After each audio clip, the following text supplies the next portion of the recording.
Hello and welcome to the Physics Basket. We're going to discuss on class 9 topic 8 and the topic is motion distance time graph. So let's get started. So let us start with the distance time graph.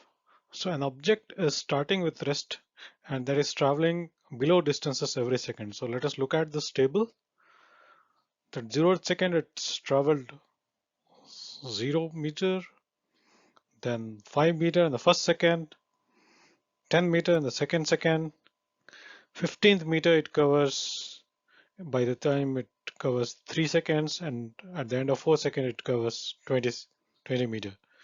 So if you plot this in a graph, in a distance time graph, so let us see how it looks. So this is the distance, the y-axis is the distance and the x-axis is basically the time.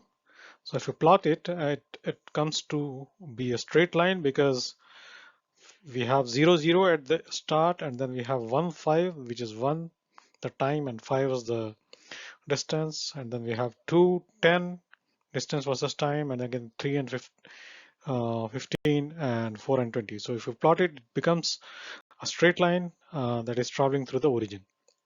Okay, so in this case the same amount of distance is covered in same amount of time, so this means it's a uniform speed. Now relooking at the same diagram again, so we have a slight difference here that it is actually traveling different distances at a different point of time. So if we check it out here and try to plot it in the distance time graph, then it looks something like this, because at 0th second again it's 0, but at the first second it has traveled 2. By the end of 2 seconds it has traveled 7 meters. So it looks something like this. It is not a straight line. So the distance covered in different point of time is different. So the graph is not a straight line. This is because it's a non-uniform speed. So coming back to distance time graph again, let us see the speed from the distance time graph. So we have taken the same uniform speed example again, and then let's try to plot this in a distance time graph. So actually we have already seen this is a straight line because it has covered equal amount of distances in equal time. So basically in case of a uniform speed, if there are two different points, like at time t1 the distance covered is y1, and say at time t2 the distance covered is y2, and then the speed is basically the distance by time. So what is the distance covered? Basically it is, so it is this part, right? From here till here. This is the distance covered between the time t1 to t2.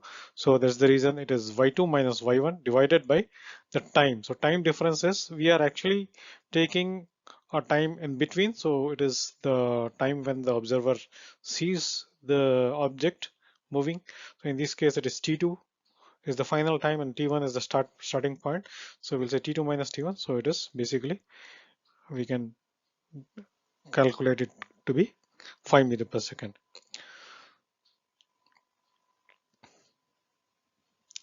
And the speed is basically nothing but the slope of the triangle ABC. So now if we consider this ABC triangle, and then the slope of this triangle is nothing but AB by BC. So that is what in the distance time graph, the slope actually tells the speed of an object when it is moving at a constant speed.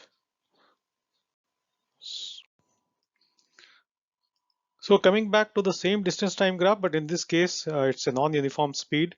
So going back to the same table that we discussed earlier. So it is basically the object is traveling different distances at equal interval of time. So which clearly says that it's a non-uniform speed.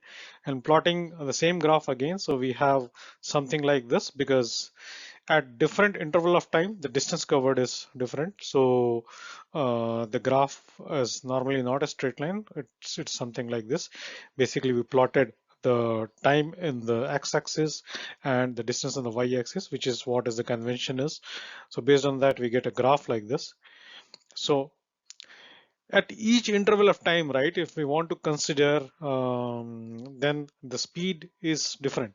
So at this point of time, if we consider between A and C, means between 3 second and 4 second, uh, then between these 2 points, uh, then basically again it's a slope of the graph. So it will, the speed at this point of time is different. So which is nothing but AB by BC.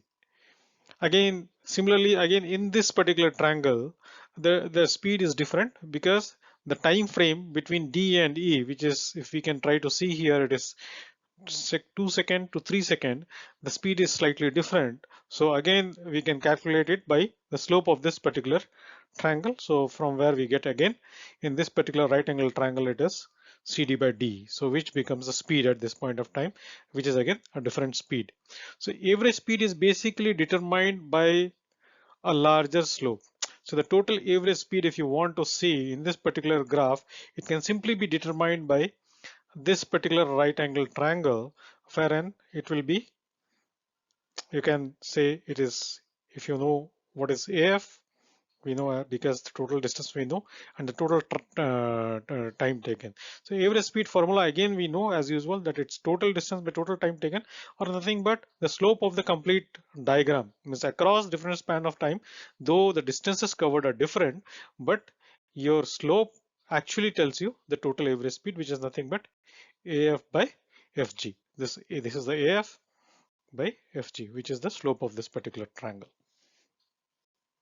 So this brings us to the end of this topic. This was basically an introductory topic to the distance time graph. And the upcoming topic will be the class 9, which will be again the fundamentals on the topic 9, which will include basically the motion displacement time graph. So till then, keep subscribe and let's meet in the next video. Thank you.